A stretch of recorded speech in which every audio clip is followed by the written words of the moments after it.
Bismillahirrahmanirrahim. Alhamdulillahirabbil alamin. Allahumma shalli wa sallim ala sayyidina Muhammadin miftahi babi rahmatillah adada ma fi ilmillah salatan wa salaman daimaini bidawami mulkillah wa ala alihi wa sahbihi amma ba'du. Uhayyikum bitahiyatil Islam. Assalamualaikum warahmatullahi wabarakatuh. Alhamdulillahirabbil alamin. Pada kesempatan yang berbahagia ini, saya Irfan Adi Pamungkas, NIM 230341930. Insyaallah saya akan membahas sedikit tentang tujuan kurikulum bahasa Arab pada mata kuliah Telaah Kurikulum Bahasa Arab. Baik, saya akan membacakan agenda pembahasan pada hari ini, yaitu yang ada 3 poin pembahasan. Yang pertama, pengertian tujuan kurikulum. Yang ketiga, klasifikasi tujuan kurikulum. Dan yang terakhir, yaitu tujuan kurikulum pembelajaran bahasa Arab. Sebelum kita beranjak ke pembahasan yang pertama, alangkah lebih baiknya kita berdoa. Mudah-mudahan apa yang akan kita pelajari bisa menjadi ilmu yang bermanfaat dan barokah dan mendatangkan kemaslahatan bagi kita semua. Allahumma amin ya rabbal alamin. Baik, pembahasan yang pertama yaitu pengertian tujuan kurikulum. Tujuan kurikulum adalah pernyataan-pernyataan umum mengenai hasil-hasil yang diharapkan dari suatu program bahasa dan menggambarkan apa yang diyakini oleh para perencana kurikulum terhadap kendala-kendala yang tercermin dalam analisis kebutuhan. Secara sederhana, dapat kita pahami bahwa tujuan kurikulum itu adalah keinginan atau harapan-harapan yang dituliskan dan dirumuskan oleh para perencana kurikulum terhadap program pembelajaran yang akan dilaksanakan, serta menggambarkan kendala-kendala yang mungkin saja muncul pada saat pembelajaran berlangsung dengan melihat analisis kebutuhan.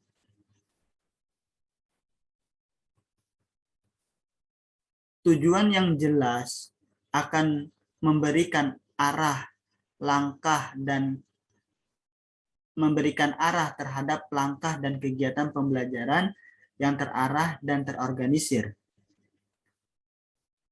Bahkan kurikulum dianggap sebagai patokan atau pedoman bagi seorang pendidik apa yang harus dilakukannya dan bagaimana cara melakukannya, sehingga proses pembelajaran yang berlangsung bisa mencapai sejumlah tujuan yang telah dirumuskan.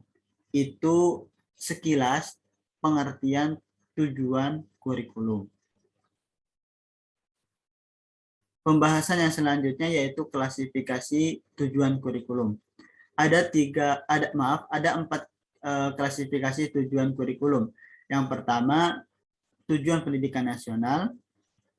Yang kedua, tujuan institusional. Yang ketiga, tujuan kurikuler. Dan yang terakhir, yaitu tujuan instruksional.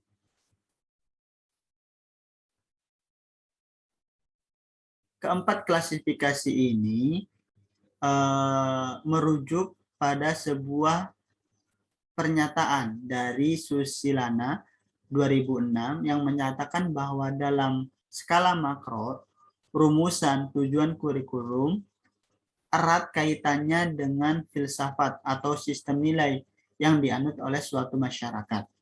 Sedangkan dalam skala mikro atau skala yang kecil, tujuan kurikulum berkaitan dengan visi dan misi sekolah, serta tujuan yang lebih sempit, seperti tujuan setiap mata pelajaran dan tujuan proses pembelajaran.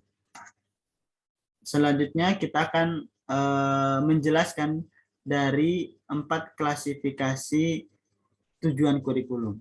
Klasifikasi yang pertama yaitu tujuan pendidikan nasional. Tujuan pendidikan nasional adalah tujuan yang paling umum dan menjadi pedoman bagi setiap satuan pendidikan. Artinya, setiap jenjang pendidikan atau lembaga pendidikan tertentu dalam merumuskan tujuan kurikulum harus mengacu pada tujuan pendidikan nasional. Tujuan pendidikan nasional ini telah dirancang dan dirumuskan sedemikian rupa oleh pemerintah dalam bentuk undang-undang. Biasanya tujuan pendidikan nasional ini lebih mengarah pada pembentukan kepribadian atau karakter atau personal yang ideal sesuai dengan falsafah dan pandangan hidup suatu bangsa. Dalam Undang-Undang Nomor 20 Tahun 2003 Pasal 3, yakni menjelaskan tentang fungsi dan tujuan dari pendidikan nasional, yaitu untuk mengembangkan kemampuan dan membentuk watak serta peradaban bangsa yang bermartabat dalam rangka mencerdaskan kehidupan bangsa. Tujuan untuk berkembangnya potensi peserta didik agar menjadi manusia yang beriman dan bertakwa kepada Tuhan Yang Maha Esa, berakhlak mulia, sehat, berilmu, cakap, kreatif, mandiri, dan menjadi warga negara yang demokratis serta bertanggung jawab.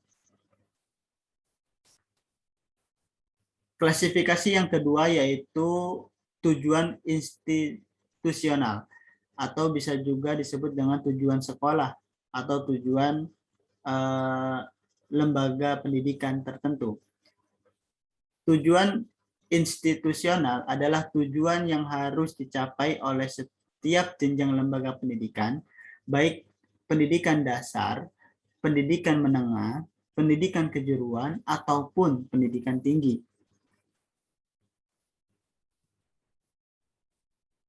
Tujuan institusional mengarahkan kepada kualifikasi lulusan yang memiliki pengetahuan dan kemampuan setelah mereka menyelesaikan dan menuntaskan studinya pada jenjang lembaga pendidikan tertentu.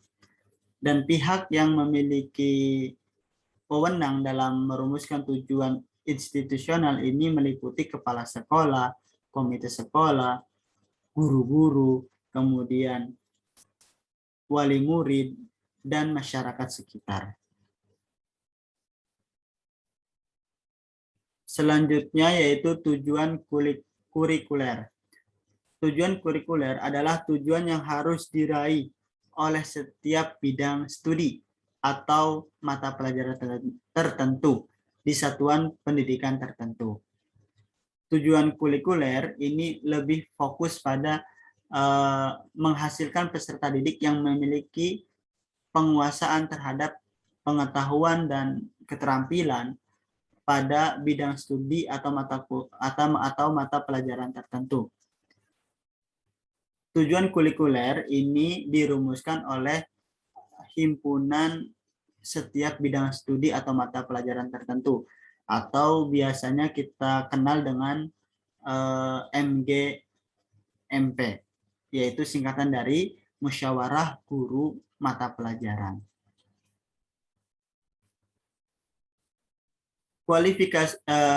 Klasifikasi yang terakhir yaitu tujuan instruksional atau bisa disebut juga dengan tujuan pembelajaran.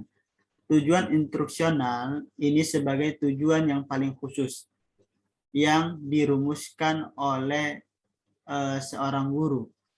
Tujuan ini dirumuskan guna untuk memberikan kemampuan kepada peserta didik setelah mereka mempelajari bahasan atau topik tertentu pada mata pelajaran tertentu dalam satu kali pertemuan. Bahkan di dalam Undang-Undang Nomor 20 Tahun 2003 tentang Sistem Pendidikan Nasional menyatakan bahwa tujuan pendidikan nasional selanjutnya dijabarkan ke dalam tujuan instruksional, yaitu berupa tujuan pendidikan yang ingin diraih oleh setiap jenjang pendidikan tertentu. Itu tentang pembahasan kurikulum klasifikasi tujuan kurikulum. Pembahasan yang terakhir yaitu tentang tujuan kurikulum pembelajaran bahasa Arab. Apa sih tujuan kurikulum dari pembelajaran bahasa Arab? Menurut Al-Fauzan menyatakan bahwa ada 3 tujuan kurikulum pembelajaran bahasa Arab. Yang pertama, kompetensi kebahasaan. Ada yaitu kompetensi atau kemampuan yang dimiliki oleh peserta didik dalam kebahasaan Arab yang meliputi mengenal sistem bunyi dan bagaimana cara membedakan dan melafalkannya, kemudian mengenal struktur bahasa, kemudian mengenal seluk-beluk kata serta pembentukannya, dan yang terakhir mengetahui kosakata dan penggunaannya. Tujuan selanjutnya yaitu kompetensi komunikasi. Maksudnya pembelajar menguasai bahasa Arab secara spontan, baik lisan maupun tulisan, sehingga mereka dapat mengungkapkan ide-ide, gagasan atau perasaan dalam bahasa Arab, serta dapat menceritakan pengalaman dan menyerap informasi pengetahuan dari bahasa Arab dengan mudah. Selanjutnya, tujuan kurikulum yang terakhir yaitu kompetensi kebudayaan. Artinya, pembelajar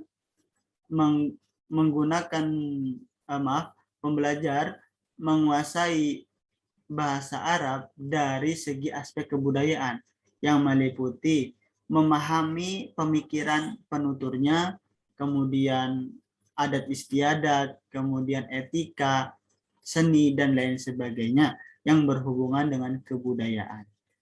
Itu 3 kompetensi itu 3 tujuan kurikulum pembelajaran bahasa Arab yang dikemukakan oleh Al-Fauzan.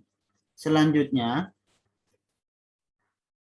Tu'aimah dan Al-Nakah menguatkan tentang tujuan kurikulum pembelajaran bahasa Arab yang dikemukakan oleh Al-Fauzan.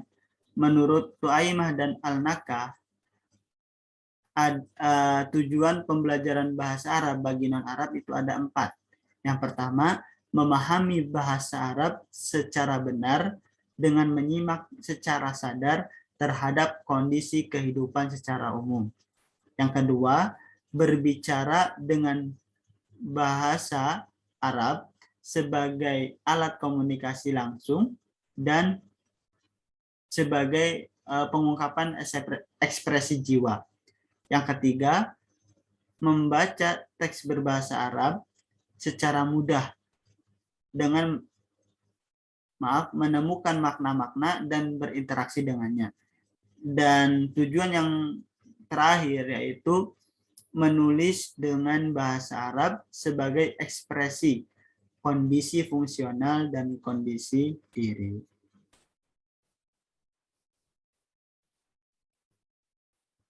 Mungkin itu saja yang bisa saya sampaikan tentang tujuan kurikulum bahasa Arab yang meliputi pengertian, kemudian klasifikasi, dan tujuan kurikulum pembelajaran bahasa Arab. Mudah-mudahan apa yang saya sampaikan ini bisa bermanfaat dan mendatangkan kebaikan bagi kita semua. Kurang lebihnya mohon maaf. Ashkurkum syukran jazilan ala husni ihtimamikum wa musyahadatikum. Ila liqa fi waqtin ukhra. Akhirul kalam. Wassalamualaikum warahmatullahi wabarakatuh.